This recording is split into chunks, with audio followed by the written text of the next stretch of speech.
This myrtle is on a very exposed site, and this is total wind scorch. It is not dead. In fact, if you prune it back hard, you will see that there's new green growth coming, and all the stems are green. And I will take it back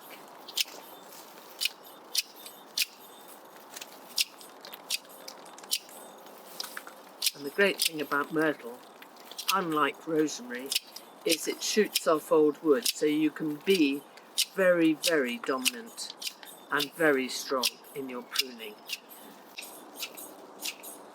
Well, I've got my shears because having started with the secateurs, I realised that actually it's really easy to prune this back with the shears and actually get a shape back into the bush.